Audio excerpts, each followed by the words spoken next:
The moment Ida Brenner stepped off the train at Caldwell, Kansas in the spring of 1882, every soul on that platform could see that she had arrived broken. A purple and yellow bruise swelling around her left eye like a storm cloud that had settled in and refused to leave.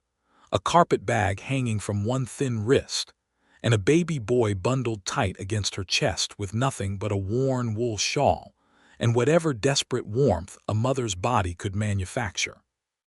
She stood still for a moment at the bottom of the iron steps, the locomotive breathing great gusts of smoke and steam around her, as though the world itself was exhaling after holding its breath for too long, and she looked out at the dusty platform with those wide, fractured eyes, one good and one half swollen, and she tried very hard not to let anyone see how close she was to simply sitting down in the dirt and not getting up again. The depot at Caldwell was a busy place in those days. The cattle drives were in full swing by May, and the town sat right on the Kisham Trail, which meant drovers and cattlemen and merchants and gamblers all rubbed shoulders at the rail depot, trading gossip and commerce in equal measure. Women traveling alone were not unheard of, but a woman with a bruised face and an infant and no one waiting for her, that was something that made people look and then look deliberately away, because the trouble of a stranger was a thing most people had learned not to reach for. Most people. Luke Archer was leaning against the far post of the depot platform, one boot hooked behind him on the wood, hat tipped low against the afternoon sun, watching the crowd the way a man watches a storm on the horizon, not afraid, just taking measure. He was 28 years old, broad across the shoulders, with the kind of face that had spent too many years in the open whether to be called pretty but had become something better than that. Honest and settled and hard in a way that had nothing to do with meanness. He had come to town to pick up a new saddle that had been shipped in from Abilene and to collect a letter from his brother back east, and he had been in no particular hurry about either task. He saw Ida the moment she stepped off the train. He was not the type of man who stared, but he watched her because something in the stillness of her posture, the way she stood in the middle of all that noise and movement, and simply endured it, called his attention the way a single candle in a dark room calls the eye. He saw the bruise. He saw the baby. He saw the carpet bag that had been mended twice over with different colored thread and was still threatening to come apart at the bottom seam. He saw the way she shifted the baby higher on her chest and squared her jaw as if she was making a private deal with herself to keep standing. He pushed off from the post. There were 3 other men closer to her. A drummer with a waxed mustache who looked right through her. A cattle broker in a good suit who made a point of turning his back. A young wrangler who saw her face and flushed red and stared at his boots. None of them moved. Luke crossed the platform in 10 strides, took off his hat, and stopped 2 feet in front of her so as not to crowd her. She flinched anyway, just a small, involuntary pull of the shoulders inward, and he noted it and made sure to keep his hands plainly visible at his sides. "Ma'am," he said, and his voice came out quiet, and even because he could see that loud things frightened her right now. "I don't mean to impose on you, but I'm looking at the situation, and I'm thinking that you could use somewhere to sit down and maybe something to eat, and I know a clean place just across the street. I'll buy you a meal and leave you alone entirely after that if that's what you want. No strings to it." She stared at him. The good eye searched his face with the hard, practiced wariness of a woman who had learned the cost of trusting the wrong voice. The baby made a small sound against her chest, and she bounced him once without thinking about it, automatic as breathing. "Why?" she asked, and her voice was rough from what he suspected was a very long stretch of not crying because she could not afford to. "Because nobody else is doing it," he said simply. She held his gaze for another long moment. Then she said, "I have no money to repay a meal." "I said no strings," he told her. "I meant it." Something in her face shifted. Not softened exactly, she was too cautious for that, but some small decision was made behind her eyes, some calculation completed, and she gave a single short nod. "All right," she said. He put his hat back on, picked up her carpet bag before she could protest, and gestured toward the far end of the platform. "The Depot Hotel across the way has a dining room that's decent enough. They won't bother you." She fell into step beside him, holding the baby with both arms now that her bag was taken, and Luke walked at her pace, which was slower than his, both from exhaustion and from the cautious way she moved, as though the ground itself might give way beneath her. He held the dining room door open. She walked through without looking at him. They settled at a corner table, away from the window and the street, where the shadows were deep and the other diners would not stare as freely. A tired-looking woman in an apron came over without comment, and Luke ordered 2 plates of beef stew and a pot of coffee and a glass of fresh water. And when the woman left, he folded his hands on the table and looked at the ceiling and gave Ida the time she needed to settle herself. The baby had fallen asleep again. He was maybe 4 months old, pink-cheeked and oblivious, with a shock of dark hair plastered flat against his small skull. Healthy-looking, Luke noted. Whatever else had gone wrong, she had managed to keep the child healthy. "His name is Samuel," Ida said, without him having asked. "Good name," Luke said. "I know you want to ask," she said, and there was a faint challenge in it, a bracing for something. "I don't need to ask anything," Luke said. "It's your business." She looked at him again with that measuring look. "You are either a very decent man or a very clever one." "I've been called both by different people," he said, "and I'll let you make up your own mind." The ghost of something crossed her face that was not quite a smile but was in the same county. The food came and she ate with the controlled speed of someone who was desperately hungry, but was trying very hard not to look desperate. She cut the bread into pieces and chewed each one properly, and did not reach for the second piece until she had finished the first. Luke ate slowly to match her pace and made conversation about nothing important: the weather, the cattle season, the fact that Caldwell had just gotten a new sheriff who was apparently left-handed, a detail Luke found interesting and Ida apparently did not, though she listened. When the coffee came, she wrapped both hands around the cup and closed her eyes for just a second, and he could see her shoulders drop about a quarter inch, the smallest possible release of something that had been held very tight for a very long time. "My husband put me on that train," she said, not opening her eyes. "2 nights ago, in Wichita." She paused. "Before he put me on the train, he did the other thing." "I figured it was something like that," Luke said. "I have a cousin in Dodge City." "Or I had one.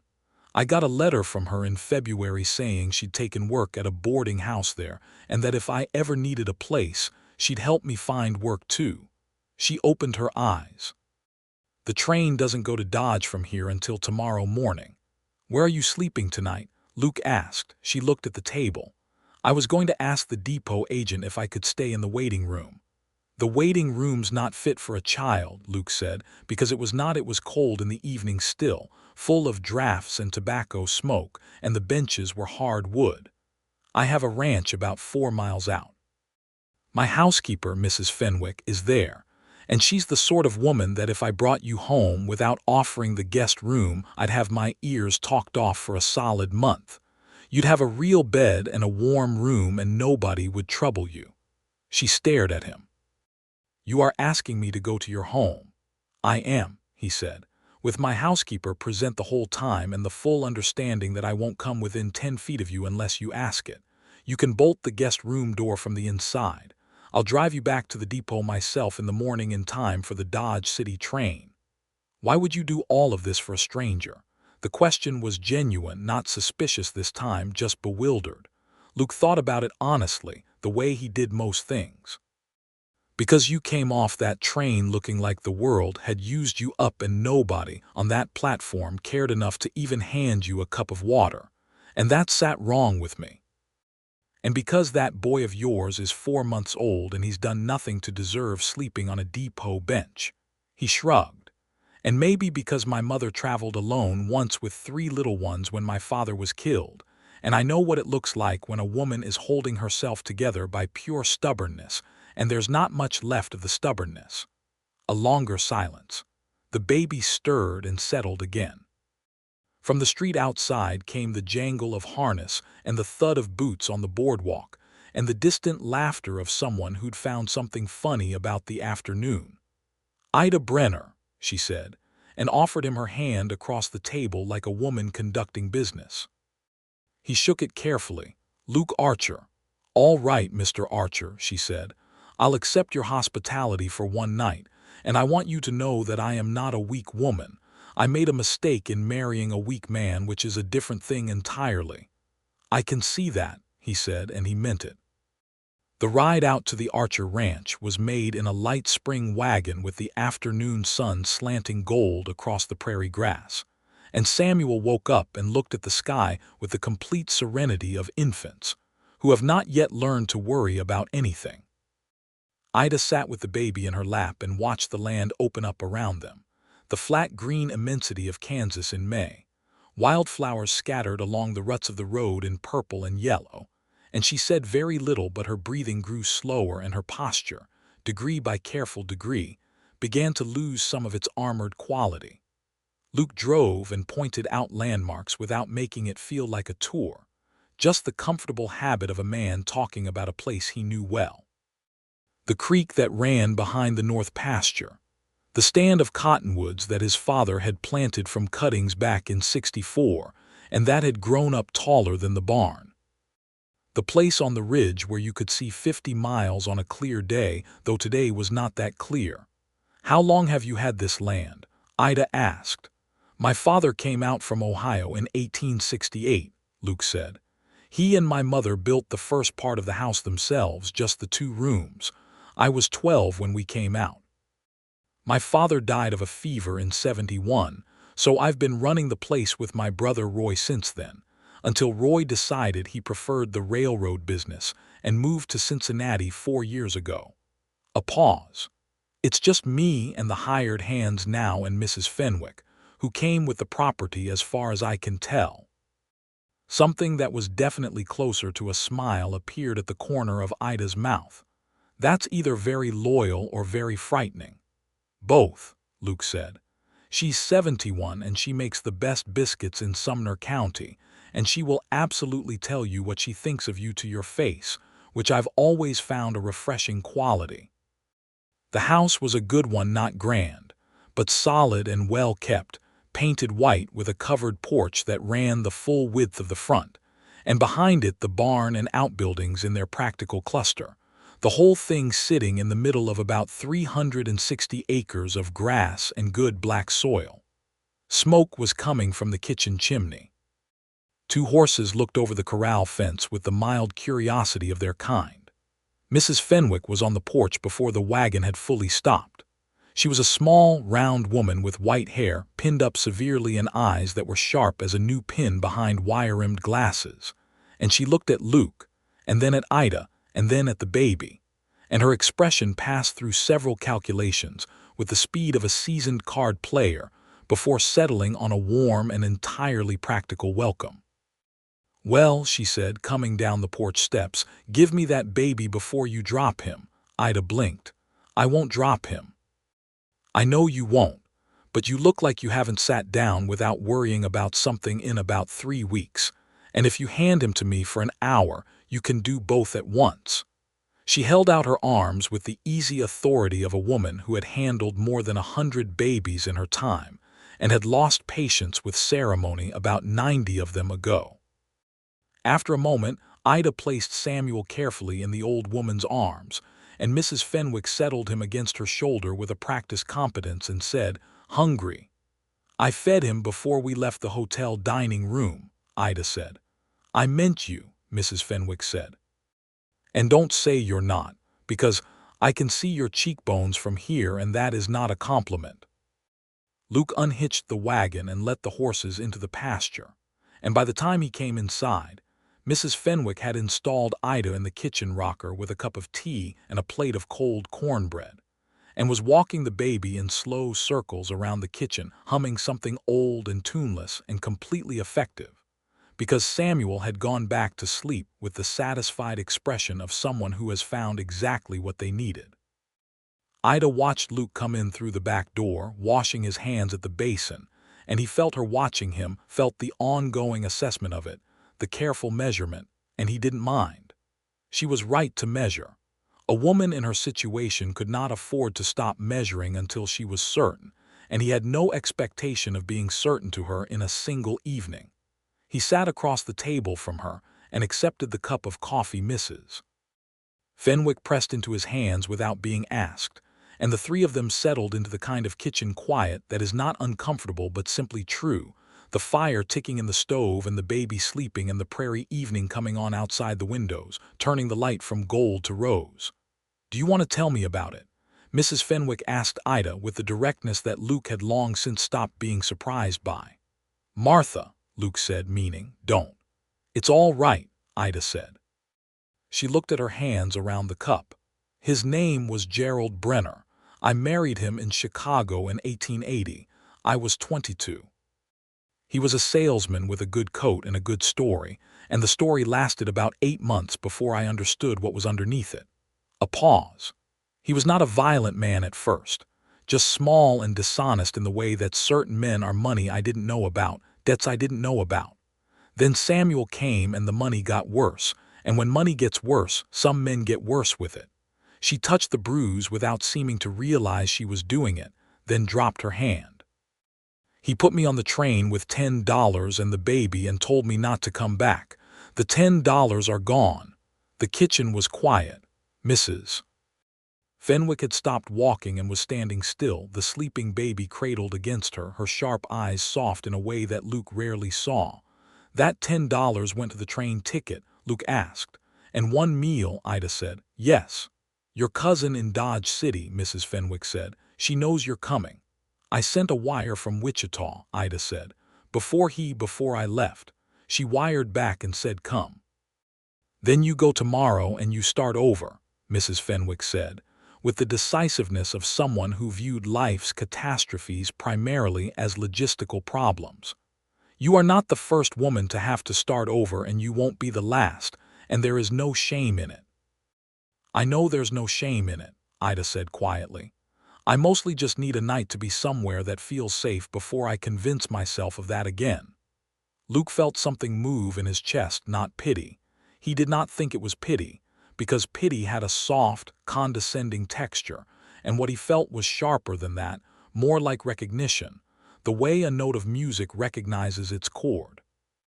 This woman with her mended carpet bag and her bruised eye and her sleeping baby and her plain, direct account of her own circumstances. There was a quality to her that was more real than most of what he encountered in a given month, and he found himself sitting very still in his kitchen chair and not wanting the evening to end. The guest room was clean and the bed had a good quilt, and there was a real door with a real bolt, exactly as he had promised. Mrs.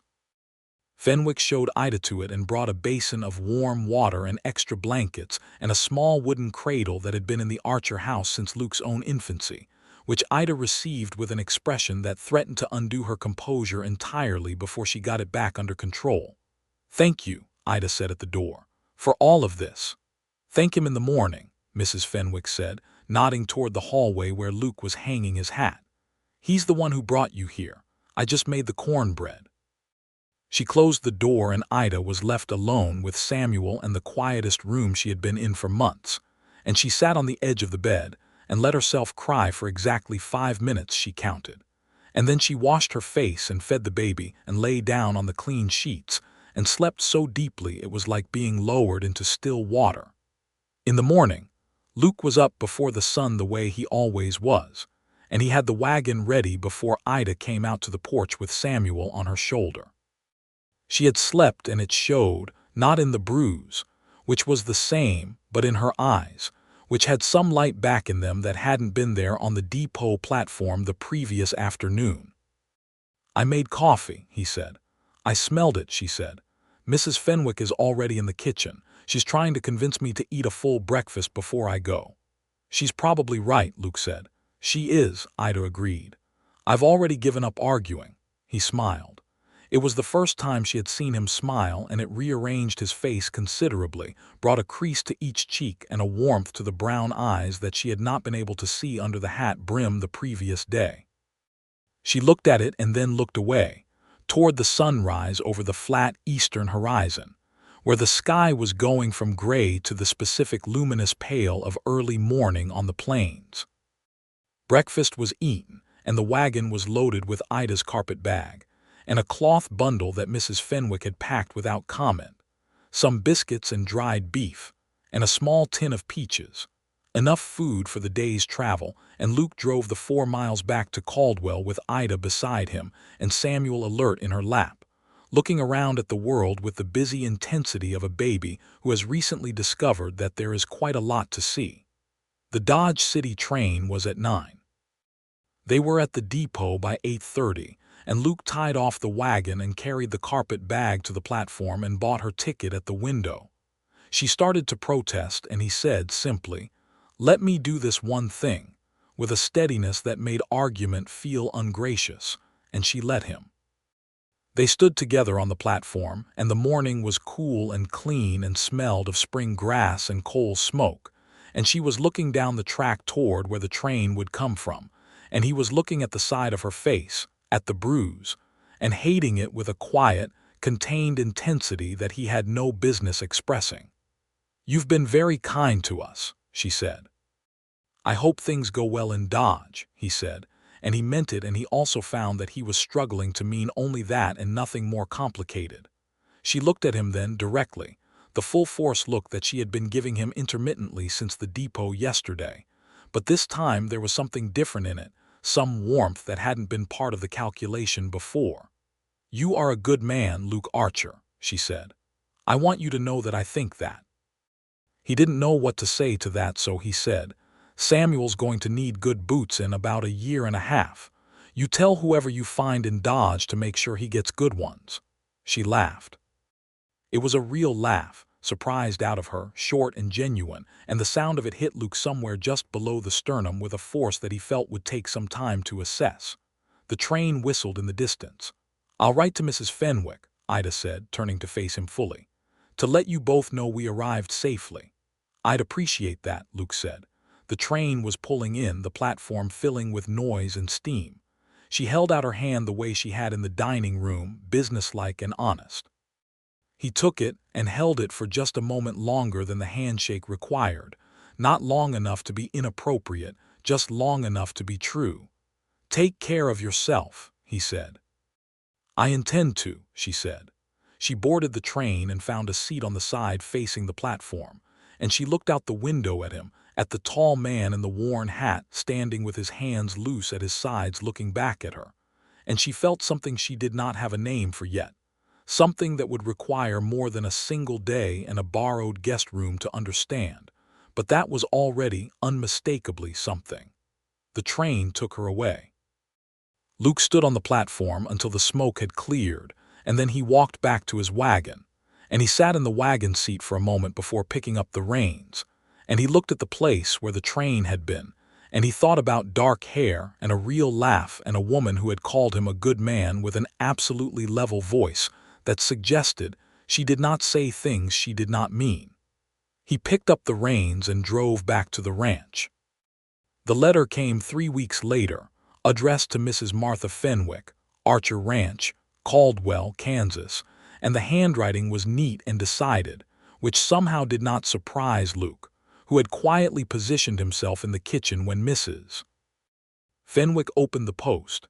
She read it, made a sound of satisfaction, and said, "She arrived. Her cousin Bet has her settled in 2 rooms above the boarding house and has found her work as a seamstress with a dressmaker on Front Street. Samuel is well." Luke poured himself more coffee and said nothing. "She asks after you specifically," Mrs. Fenwick added, and looked at him over her glasses with the expression of a woman who is in possession of a great deal more understanding than she is currently deploying. "Does she?" Luke said. "She does," Mrs. Fenwick said.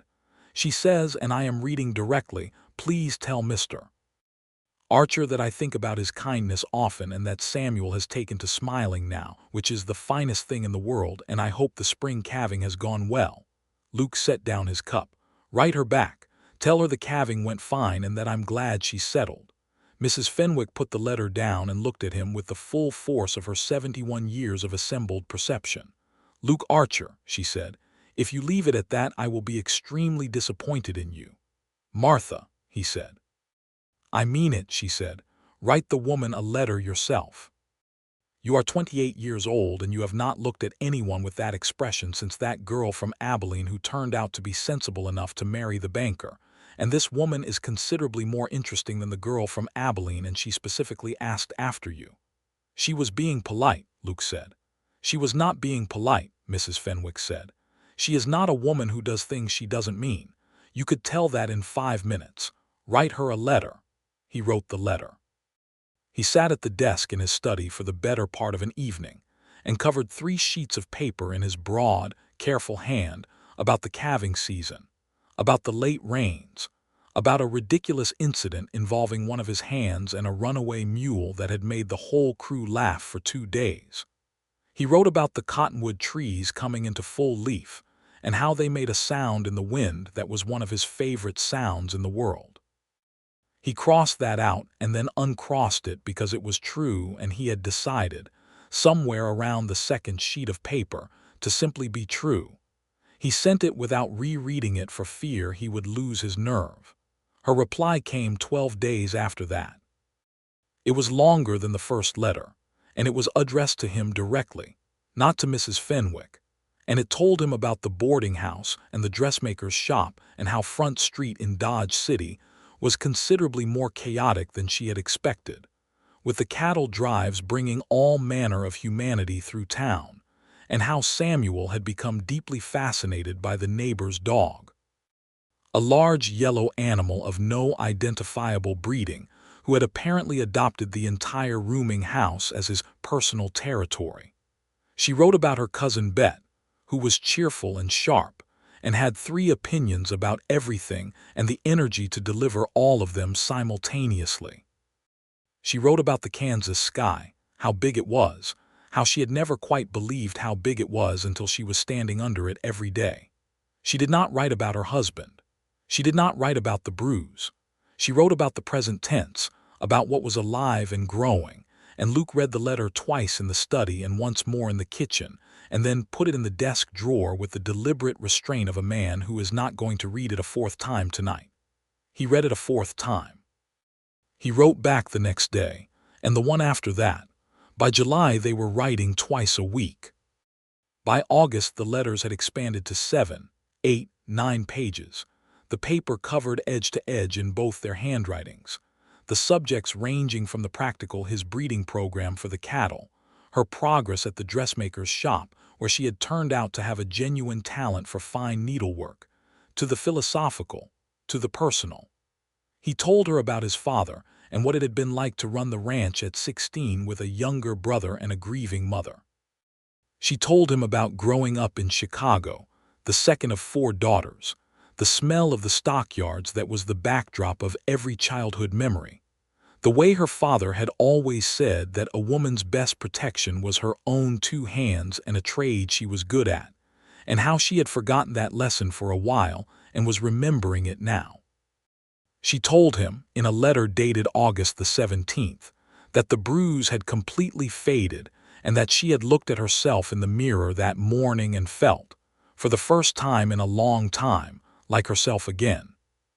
He held that letter and felt something so large and warm move through him that he had to stand up and walk outside and look at the sky for a while to accommodate it.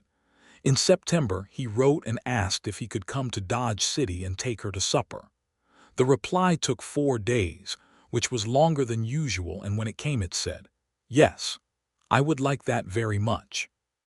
He rode into Dodge City on a Friday afternoon in late September, having arranged for his foreman, a steady man named Pete Gallagher, to manage the ranch for 3 days.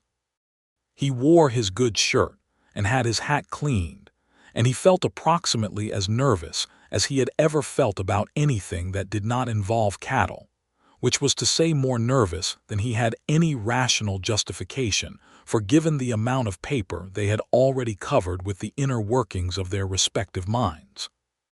She was waiting for him in front of the boarding house on the corner of 2nd Avenue, and the first thing he noticed was that she was not wearing black or gray, as she had been at the depot. She was wearing a dark blue dress that had some small white flowers worked into the collar, clearly something she had made herself. And she was standing in the sunlight with Samuel on her hip, and her face was whole and unhurt, and she was looking at him coming down the street with an expression that was complicated and warm and slightly terrified in a way that he suspected matched his own. "Mr. Archer," she said. "Mrs. Brenner," he said, and then felt immediately that there was something wrong about that, about the name she still carried from Gerald Brenner, who had put her on a train with a bruise and $10. But he said nothing about it because it was not his place. Not yet. Samuel stared at him with the solemn intensity of a 7-month-old confronting a large, unfamiliar man, and then, apparently deciding that the test had been passed, grabbed for the brim of Luke's hat with one fat, determined fist. "He does that to everyone," Ida said, a smile breaking free. "He's got good instincts," Luke said, letting the boy tug at the hat. "Good hat-grabbing instinct is an important quality in a man." She laughed, and the sound of it, this time unhurried, full, standing in the autumn sunlight in the middle of Front Street in Dodge City, was even better than the surprised version he had heard on the depot platform in May. They had supper at the hotel restaurant, which was the best dining in Dodge at the time, and Bet came with them because Ida had asked her to come, and because Bet, as Ida had warned in a letter, had indeed 3 opinions about everything and the energy for all of them. She was a small, red-haired woman with a fox-quick face and an immediate, incisive intelligence, and she looked at Luke across the table with the measuring look of a woman assessing someone's fitness to be trusted with her favorite cousin. And somewhere between the soup and the main course, she apparently arrived at a favorable verdict, because she relaxed and became simply delightful company, telling stories about the boarding house that were funnier than they had any right to be. Samuel sat in Ida's lap and was fed bits of potato, and looked around at everything with the deep satisfaction of a child who is going somewhere new, and has not yet learned to be afraid of new things. After supper, Bet took the baby back to the boarding house with the tact and efficiency of a woman who understands when she is being useful, and Luke and Ida walked down Front Street in the blue autumn evening, the town busy around them with its usual end-of-season energy, and they talked the way they had been talking in letters for 4 months, easily and honestly, as though the long-distance conversation had simply stepped into the air between them where it had always belonged. "I've been thinking about something," Luke said, as they turned the corner away from the main street onto a quieter stretch of road along the back of the livery. "Tell me," Ida said. "About what you said at the depot when I picked up your bag. You said you had no money to repay a meal." He glanced at her. "I've been thinking about how you said that. Not the fact of it, but the way you said it straight out, no apology, just the fact. I liked it." "I've never seen much use in pretending a situation is different than it is," she said. "No," he said. "I know. I've been reading your letters for 4 months, and I know that about you now." A pause. The evening sounds of the town fell into the space between them, someone playing a piano somewhere, the distant cry of a cattle hand, the soft thud of hoofbeats on packed dirt. "I also know that you are funny and direct, and that you think about things with a carefulness that I respect, and that you have made a life for yourself and Samuel here with nothing but what was in your own 2 hands, the way your father said." "Luke," she said quietly. "I'm not finished," he said, and there was a faint roughness to his voice that he didn't try to hide. "I know it's been 5 months since May. I know you've been through something that would take a longer time than that to be fully past. I'm not asking for anything in a hurry, but I want to be honest with you the way you've been honest with me." He stopped walking. She stopped with him. "I have thought about you every day since I put you on that train and watched it take you away, and I think you are the most real person I have ever sat across a table from, and I would very much like, if you are willing, to keep coming to Dodge City on Fridays." The street was quiet around them. Above the rooflines of the buildings, the Kansas sky was enormous and dark and salted with stars, the Milky Way a broad smear of light from one horizon to the other, the way it looks on the plains where there is nothing to interrupt the view. Ida was looking up at the stars. Then she looked at him, and in the dim light from the windows of the nearest building, Her face was soft and resolute at once. "I have thought about you every day since the train pulled out," she said. "I looked back and you were still standing on the platform, and I thought, that is a man who means what he says, and I had forgotten what that looked like, and it meant more to me than I knew how to account for." She took a breath. "Yes, keep coming to Dodge City on Fridays." He reached over and took her hand carefully, giving her every opportunity to redirect the moment, and she did not redirect it. She turned her hand in his and held it, and they stood together in the dark street under the enormous Kansas sky, and something that had been building since a platform in May found its footing and became solid ground. He came back the next Friday, and the one after that. November arrived and turned the plains brown and brought hard winds from the north, and he came anyway, sometimes making the ride in weather that Pete Gallagher called inadvisable and that Luke considered entirely worth it. Dodge City in the off-season was quieter than the summer. The big cattle drives done, the drovers dispersed, the town settling into the more ordinary business of simply being a town, and Luke and Ida walked the quieter streets and had supper and sat by the fire in the boarding house parlor in the evenings. And Samuel began to recognize him, would reach for him when he came in the door, which was an honor that Luke ranked, privately, somewhere near the top of things he had been given. He met Gerald Brenner's ghost only once, in a roundabout way. Ida received a letter from a lawyer in Chicago in November saying that Brenner had petitioned for a divorce on grounds of abandonment, which was such a spectacular rewriting of events that Ida read it to Luke in the parlor with a voice that started steady and ended with a slight tremor of anger and something that sounded almost like bleak humor. "He put you on the train," Luke said. "He did," Ida said. "And now he wants a divorce so that he can presumably do this to someone else with less paperwork." She folded the letter precisely. "My father's lawyer in Chicago says I have grounds to contest it and could possibly extract some financial settlement. But I don't want Gerald Brenner's money, and I don't want to be connected to him for the years it would take to fight it in court." She looked at Luke. "I think I'll let him have his divorce and let it be done." "That's your decision to make," Luke said, "and it sounds like a clean one." "A clean break," she agreed. "Yes, that's what it is."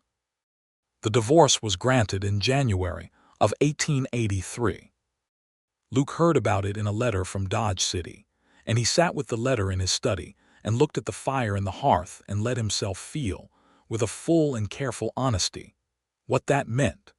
He rode to Dodge City the following Friday, and when he arrived, Ida was not at the boarding house Bet told him. She was at the dressmaker's shop finishing an order and directed him there, with a look of informed amusement that he chose not to examine too closely.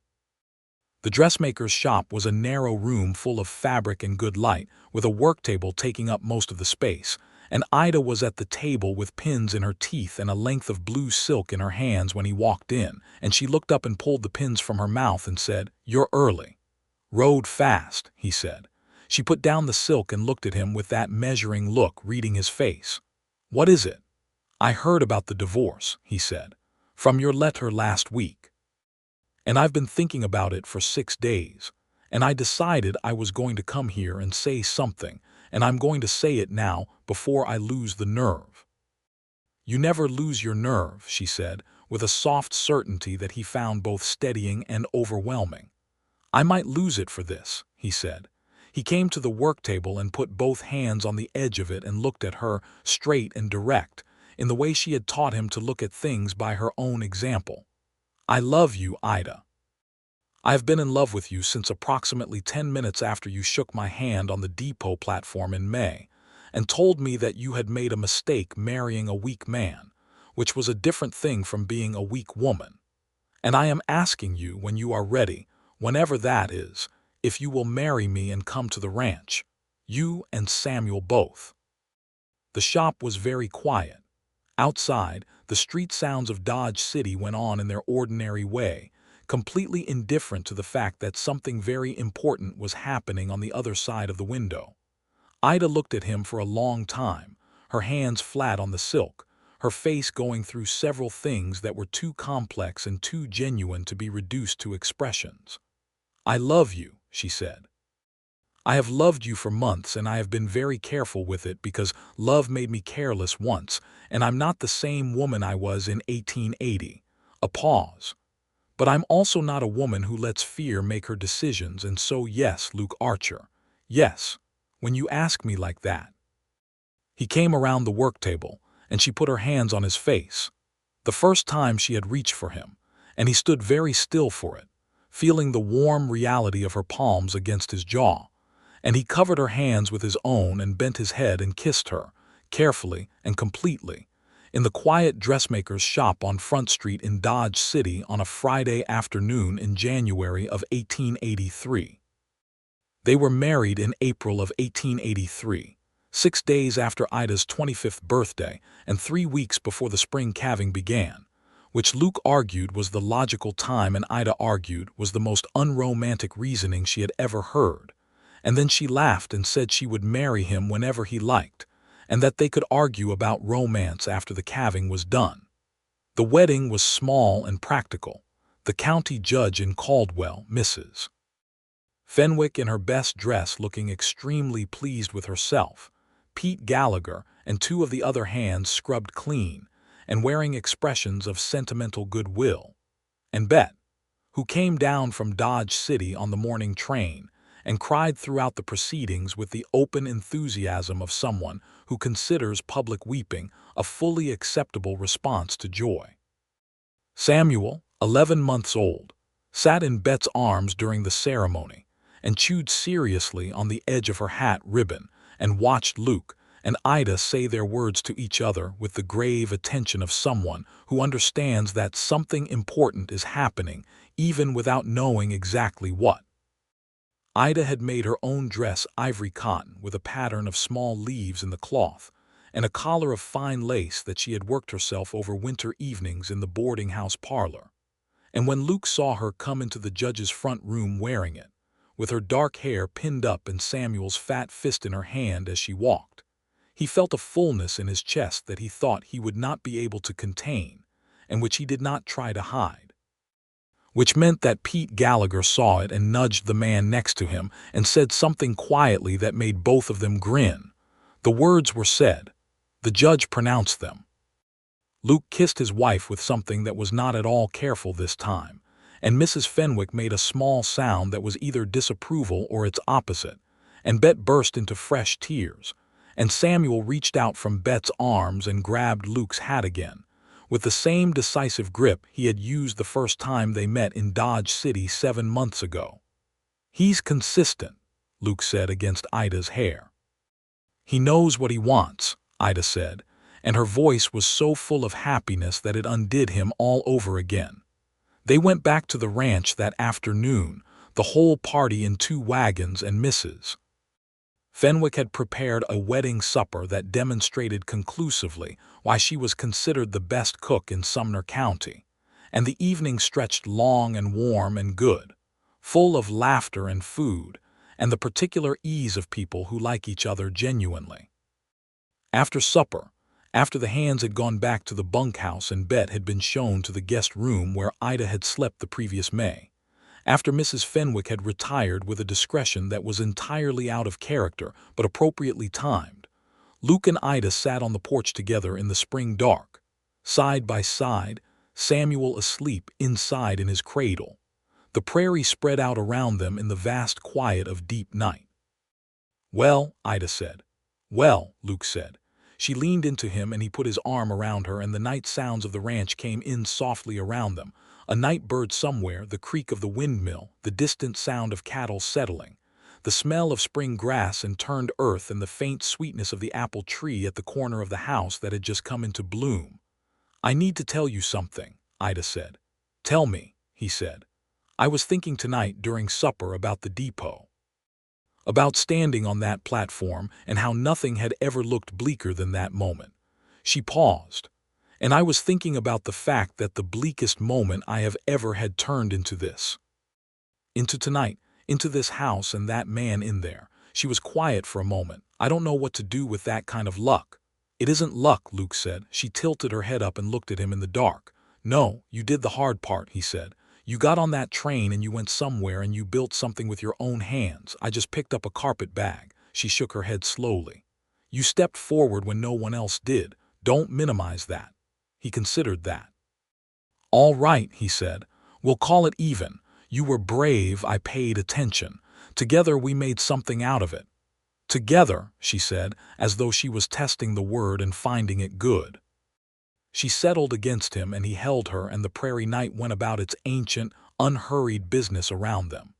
In the months that followed, Ida took to the ranch with the same practical intelligence she brought to everything. She learned what she needed to know, and she learned it quickly, asking questions without embarrassment and remembering the answers. Mrs. Fenwick, who had been prepared at most to tolerate the presence of another woman in her kitchen, and had been very clear about this in advance, was within 6 weeks engaged in a state of warm collaboration with Ida that involved trying new recipes and debating the proper way to make pie crust, and generally occupying the kitchen together in a harmony that Luke had not expected, and that both of them would have denied if asked about it directly. The house changed small things, quiet things. A curtain in the parlor replaced, the smell of bread baking at a different hour, a chair moved to catch the morning light. Flower seeds planted in the strip of ground by the porch that had previously grown only weeds. The accumulated adjustments of a house that has been a bachelor's house becoming something else, a home. Samuel walked for the first time in June, on a Tuesday, taking 5 determined steps from the kitchen table to Ida's hands, and then sitting down hard and looking at himself with intense surprise, as though he had not quite believed the whole walking proposal until it happened. Luke, who had been coming in from the barn when this occurred and had stopped in the kitchen doorway just in time to see it, felt a joy so uncomplicated that he laughed out loud and got down on the floor and encouraged the boy to do it again. And Samuel did it again, and then fell down again, and looked up at the big man on the floor with a grin that was entirely Ida's. The same shape, the same quality of warmth, and Luke scooped him up and said, "Look at you." "Walk, walk, walk," Samuel said, which were not quite his first words but were close to them. "Walk, walk, walk," Luke agreed, and held the boy up to the ceiling the way babies need to be held up to the ceiling, and listened to him shriek with laughter. Ida stood in the kitchen doorway watching her husband and her son, and she felt the feeling that she had not had a name for in May on the depot platform. She had a name for it now. She had had a name for it since the dressmaker's shop in January. It was simply love, in its fullest and most solid form, the kind that does not shimmer and vanish but stays. Summer moved over the ranch in its heat and its hard work, and Luke and Ida found their way into the rhythms of a shared life, with the ease of 2 people who have been telling each other the truth for long enough that they know how to navigate each other's silences as well as their speech. There were disagreements about money, about the route of the north fence line, about once and only once the matter of a horse Luke wanted to buy that Ida considered an extravagance. And the disagreements were direct and conclusive, and moved through without dragging, the way disagreements between honest people do. Bet came to visit in August and stayed 2 weeks, filling the house with red hair and strong opinions, and the specific vitality of someone who is genuinely delighted by other people's happiness. She played with Samuel for hours in the yard, inventing elaborate and largely incoherent games that he found endlessly compelling. She and Mrs. Fenwick discovered a shared interest in herbs and spent an afternoon in the garden together in deep horticultural conversation. On her last evening, sitting on the porch with Ida after supper, she said without preamble, "You look different than you did when you got off the train." "I should hope so," Ida said. "I mean it differently than that," Bet said. She was quiet for a moment. In Dodge, even when you were happy, there was always something just underneath, a watchfulness, like you were waiting for the floor to go. She looked at her cousin. "It's gone." Ida considered this. "Yes," she said, "I think it is." "He did that," Bet said. "Or you did it together." "Together," Ida said and smiled. In October, Ida told Luke that Samuel was going to have a brother or sister. She told him in the kitchen after supper, while he was reading the cattle journal at the table, and she was sitting across from him with her mending. And she said it the way she said most important things, directly, without preamble. And he looked up from the page, and there was a moment of pure stillness. Then he stood up from the table and came around to her, and put his hands on her face, the way she had put her hands on his face in the dressmaker's shop in January, framing her. And he looked at her for a long moment with an expression that she described later in a letter to Bet as the most wonderful thing she had ever seen on a human face. "Are you well?" he asked. "I'm very well," she said. "Good," he said. "Good." And he kissed her forehead and sat back down in his chair and picked up his journal and pretended to read it for approximately 45 seconds before putting it down again and saying, "We should add another room to the house." "We have 2 spare rooms," she said. "We'll have Mrs. Fenwick and Samuel in them," he said. "We should add another one. The baby is the size of a walnut," she said. "We have time. I'll draw up the plans this week," he said. She smiled at the mending in her lap. "All right," she said. "Draw up the plans." Winter came in hard that year, the way Kansas winters do, the kind that turn the world white and close and demand a particular quality of patience. The ranch hunkered down and the work shifted to the slow, maintenance rhythm of the cold months, and Luke and Ida were in the house more than out, and the closeness of it suited them. They read together in the evenings, swapping books. She had brought a small number in her carpet bag from Dodge, and between Luke's shelf and those they had enough to rotate through. Samuel, 18 months and a determined walker, got into everything with the cheerful exhaustion that toddlers specialize in, and was generally found either emptying a shelf, attempting to feed something to something else, or sitting in the middle of a floor looking pleased with himself in circumstances that required investigation. Luke's brother Roy wrote from Cincinnati asking after the family, and Luke wrote back describing Ida and Samuel with the particular abundance of detail that a man uses when he is very proud and has been waiting for someone to ask. Roy wrote back, "Married and with a child already and another coming, little brother, you have wasted no time. I will come in the spring and meet them." And he did. He arrived in May on the same train line that had brought Ida to Caldwell 3 years before, a cheerful, rounder version of Luke with the same honest brown eyes and a manner that was easier and more voluble. And he and Ida liked each other immediately, the way complimentary people do.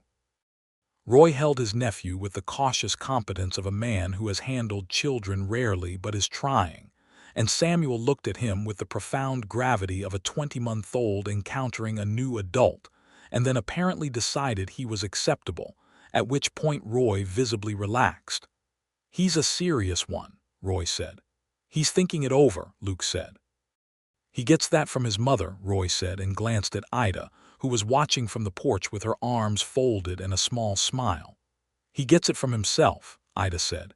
"He already has his own opinions about everything." "He got that from you," Luke said, and Ida laughed. The new baby arrived in May of 1884, 4 days before Roy's planned departure, so Roy extended his visit by a week. The confinement was managed by the local midwife, a capable woman named Mrs. Holt, and Mrs. Fenwick, who had delivered her share of babies in her time and was not inclined to be kept out of the room. Luke waited on the porch with Samuel asleep in his arms and Roy beside him, and the Kansas morning went on around them in its unremarkable beauty. The sky blue and enormous, the grass green from the spring rains, the apple tree in bloom again, and Luke held his sleeping son and listened to the sounds of the house, and was afraid in the way that every man waiting outside a room is afraid, quietly and helplessly, in proportion to how much he loves the person inside. The sound that came was crying, which was the right sound, and then Mrs. Holt opened the back door and said, "You have a son. Both of them are well." Luke put Samuel in Roy's arms without looking and went inside. Ida was in the bed, propped up on the pillows, and she looked tired in the deep foundational way of a woman who has just done the most strenuous thing a person can do. But her eyes were clear, and she was holding the new baby with the practiced ease she had not had with Samuel in the beginning. And she looked up when Luke came in, and her face was the thing he would remember for the rest of his life, that particular version of tired and full and triumphant and present. "Come look at him," she said. He sat on the edge of the bed, and she leaned the bundle toward him so he could see. The baby was red and new and indignant, as babies are, and had a tuft of dark hair that was emphatically Ida's. "What do we call him?" Luke asked. They had discussed names but had been careful about deciding, wanting to see. Ida looked at the baby for a moment with that thoughtful, measuring look she turned on everything that mattered. "William," she said. "William Roy Archer for your brother." From outside the window they heard Roy's voice. "I heard that, and I want it noted that I am not crying." Mrs. Fenwick's voice from somewhere behind him. "You are absolutely crying." Ida laughed, and the baby screwed up his face at the sound and made his opinion of laughter known at considerable volume. And Luke put his arm around his wife and his son, and sat in the warm May room, and felt the full, completed weight of a life that had found its proper shape. Samuel came in to meet his brother with the solemn importance of a newly appointed older sibling, and stood at the edge of the bed and looked at William for a long time, and then looked at Ida, and then at Luke. "Baby," Samuel said, with the tone of a man confirming his research. "Yes," Luke said. "Your brother." Samuel looked at the baby again. Then he apparently accepted this development as within the range of acceptable realities, because he leaned his head against Luke's knee and said nothing more. And Luke rested his hand on the small, warm head and felt the two of them, the boy at his knee and the boy in his wife's arms, and the woman in the bed, and the house around them, and the spring land outside. And he thought that if a man could be given a moment that contained everything, this was it, and he was going to hold it as carefully as it deserved. The addition to the house was built that summer, a good wide room off the back with a window that faced the cottonwoods, and the house settled into its expanded shape the way houses do, as though it had always been waiting to be this size, as though the new walls had simply been called forward by the fact of the life inside them. The years that followed were years of work and weather, and the ordinary miracles of a life built on honest ground. William grew from his indignant newness into a brown-eyed, laughing boy who had Luke's build and Ida's directness, and who followed his brother around with the unswerving devotion of a younger sibling who has found his hero. Samuel, whose serious quality had not diminished with age, taught himself to read at 4, and at 5 was correcting the spelling on the labels in Mrs. Fenwick's pantry, a habit that Mrs. Fenwick tolerated with what she called magnanimity and Samuel called being helpful. Luke expanded the cattle operation carefully over those years, not recklessly, not with borrowed money and inflated ambitions, but steadily, the way a man builds when he is building for the long term. By 1886, the Archer Ranch was one of the solid, well-regarded operations in Sumner County, known for its breeding stock and for the fairness of its dealings.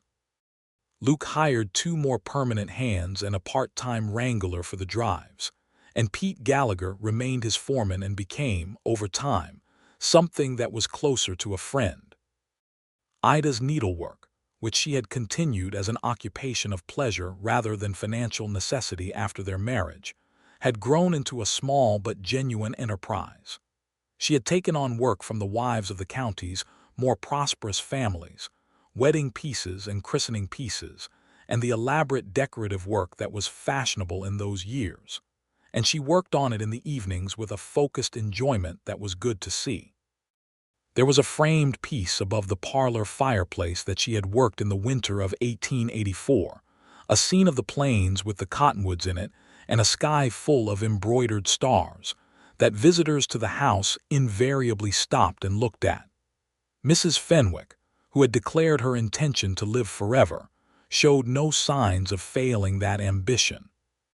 She was 75 in 1886 and as sharp as ever, though she had conceded the heavier kitchen work to Ida and confined herself to the baking and the supervision, which she conducted with undiminished authority.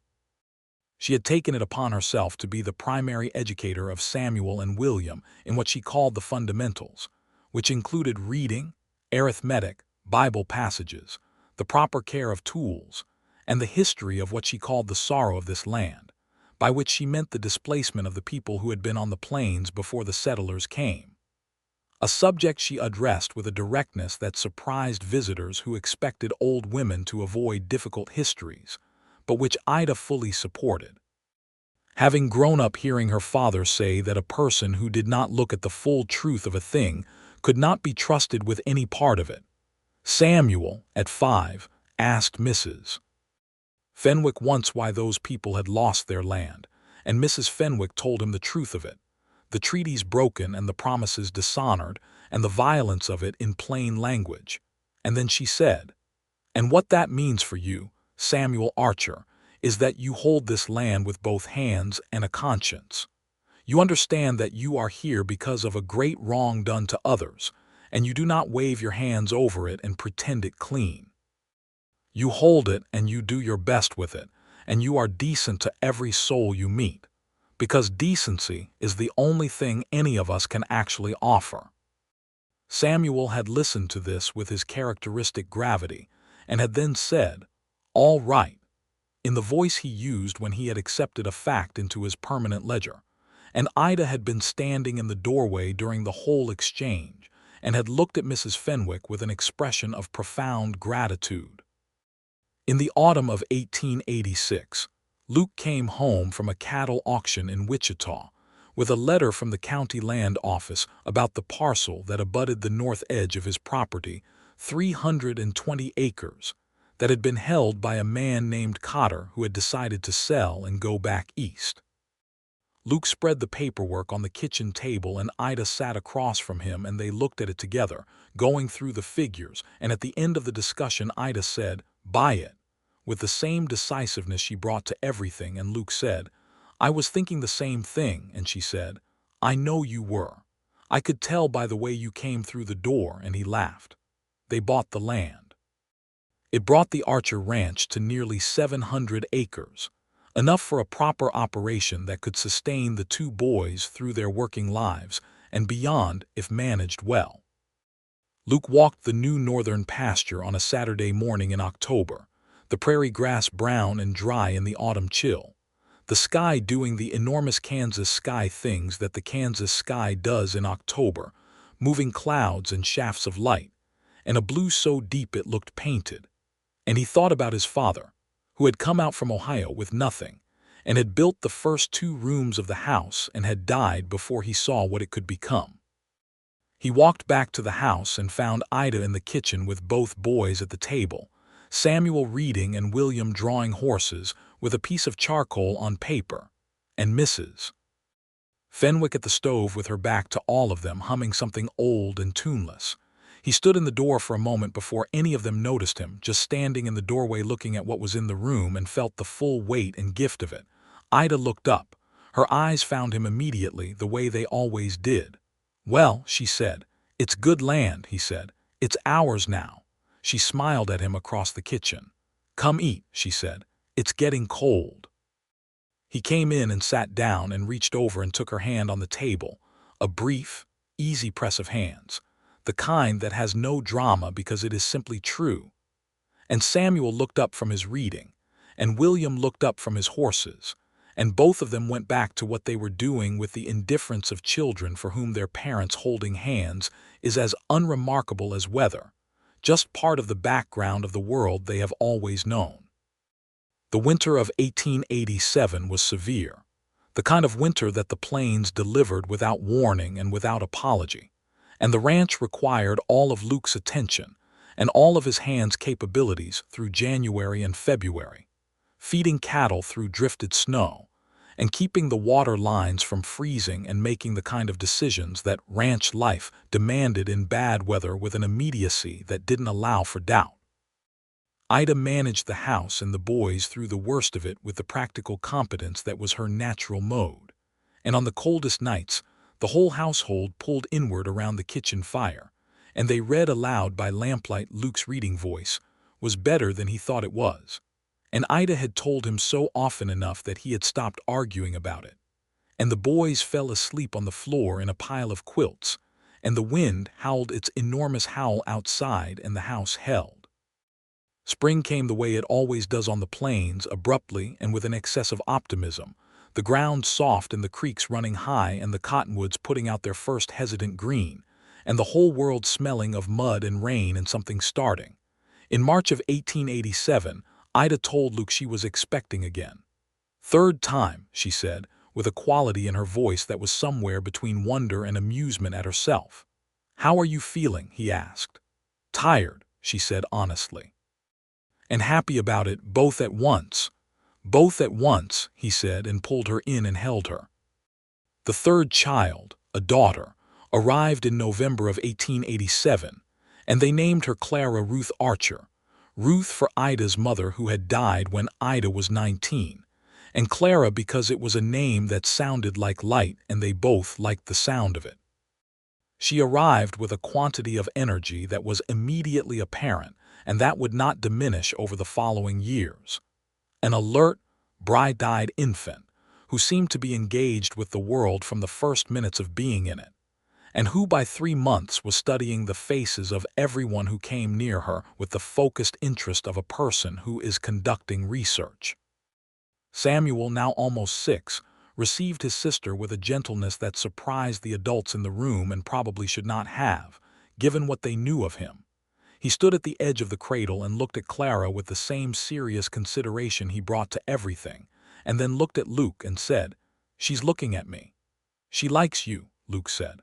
"I'll look after her," Samuel said, with the grave authority of a 6-year-old who has just made a lifelong commitment.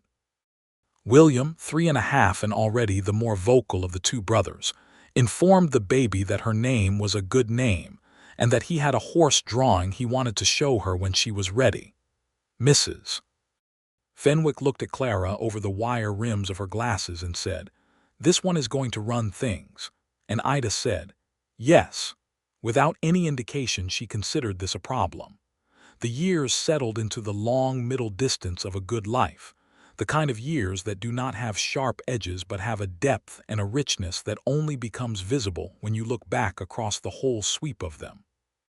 Samuel grew straight and serious and bookish, a rancher's boy who was equally comfortable in the saddle and with his nose in a volume of history or natural science, the kind of boy who would end up going east for schooling and coming back, as he eventually did, with a degree and a practical philosophy and a deep love of the land he'd grown up on.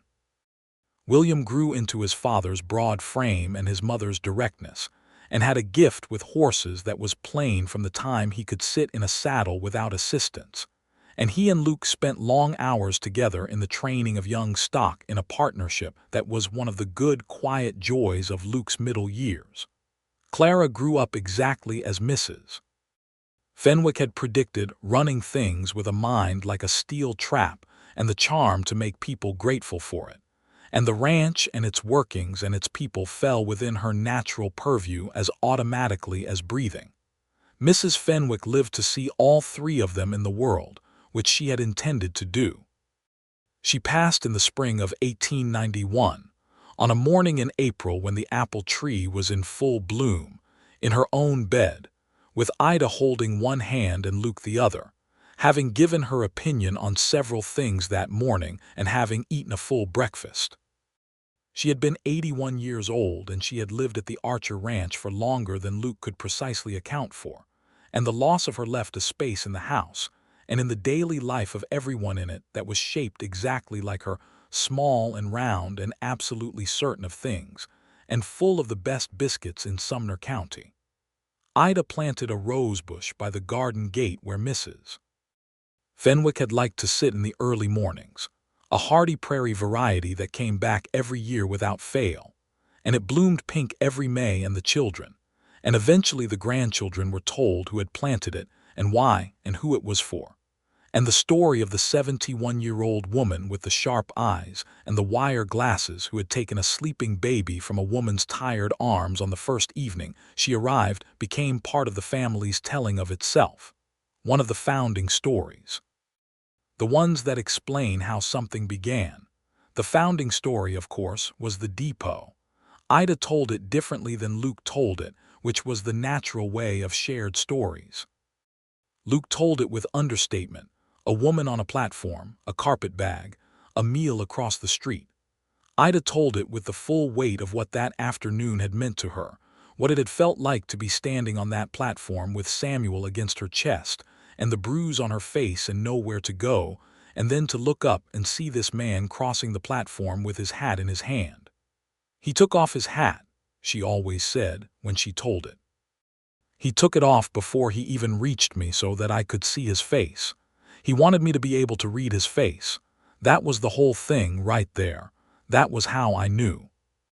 Luke, when this was reported to him, would say that he had taken his hat off because his mother had raised him to take his hat off when speaking to a lady, which was completely true and completely incomplete.